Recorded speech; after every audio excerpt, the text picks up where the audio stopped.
Hey everybody, my name is Joe. I'm a doctoral student studying clinical psychology, and this is Psych Made Simple. Today we're continuing our series on the Enneagram, focusing on Enneagram Type 5. And if you've gotten any value out of this series or find it interesting, please give me a like and subscribe if you like more content or want more content similar to this. And as always, feel free to leave a comment if you have any suggestions for other types of videos you'd want, whether it be about the Enneagram or any other kind of psychology or personality related topic.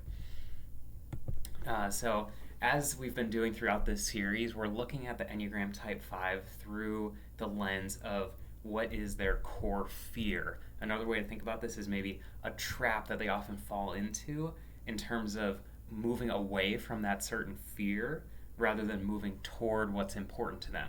And as we can see from this chart, sometimes that core fear driving your behavior away from that, it's not exactly in alignment with what your values are. If you think about, a ship going, across the ocean, if you're 1 degree off of the right path, then you can end up in a totally different location than if you're, moving toward that location that you were trying to move toward. So that's why it's important to think about these core fears and what drives us, what we're running away from, so that we can be aware of that and try to adjust and move toward what is actually important to us. So one thing that I've been emphasizing throughout this series is this interesting idea by Rene Girard that there's this separation between physical desires and metaphysical desires. So I've explained this in the previous videos about the Enneagram, but basically physical desire are it's things that you enjoy for its own sake, so just if you enjoy the physical feeling of, driving fast in a car or something like that. Metaphysical desire is what you enjoy because of who it makes you, or, that status that it brings you. I think thinking about those physical desires or what those kind of desires are in terms of the status that we want to attain, I think that's actually really important when it comes to the Enneagram. So one thing that I think is a helpful way to think about the 5 is that they have this metaphysical desire to be an expert on any topic that they're working on. They seek out full understanding of that topic before acting.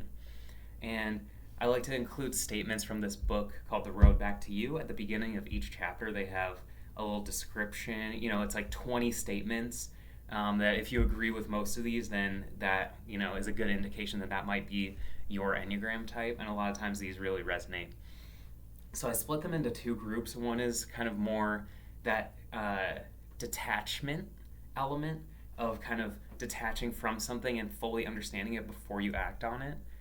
So I'll read through those. So I often felt invisible as a child. Sometimes as an adult, I choose to be invisible. And that goes to show, I think, with all these Enneagram types, a lot of times what it's rooted in is what was a successful strategy for us as we were growing up. And then that becomes kind of this habit of how we behave and how we think about things. And then we, maybe felt invisible as a child because we tended to kind of analyze from the background, not engage as much as other kids. And then as an adult, we kind of choose to do that because we kind of, that detachment kind of worked for us, right? So I think thoughts are more reliable than feelings. Again, this kind of emotional detachment, focusing on fully understanding before engaging. And then I trust myself. That means I think about things for a while and then I make my own decisions. And then these last 2 statements, I get tired when I have to be with people for too long, and often I find I would rather observe than participate. So these are of course linked, but I kind of separated them because I feel like that more so emphasizes this introversion that is often associated with the Type 5, because there is that analytical nature that they would rather fully understand something before they engage, and maybe being around other people, it's a little harder to take that stance because you're, of course, having to react to what people are saying and quickly coming up with a response and things like that. Now, I would say that the core fear of the Type 5 is the fear of the unknown. So linking back to that physical desire, they really want to be an expert in anything they're engaging in. If there's an unknown aspect of that, then that really freaks them out and they don't want to engage. And that, I would say, is the danger, coming back to this chart, is if you're being driven by this fear of the unknown and you're driving away from that and making sure you understand everything, then you can see how that would limit your engagement with other people. And sometimes that can be, a trap that the type 5 falls into is focusing on that analytical nature so much, being driven by that fear of the unknown, that they don't engage in things that maybe they would have enjoyed or maybe would have been fruitful or fulfilling. So let me know what you think of this idea of kind of the core fear and the metaphysical desire of the type 5. And if you resonated with it, feel free to let me know in the comments. Or if you're a type 5 and you totally disagree, let me know about that as well. I'd love to hear your thoughts. So as always, thank you so much for watching. Have a great rest of your day.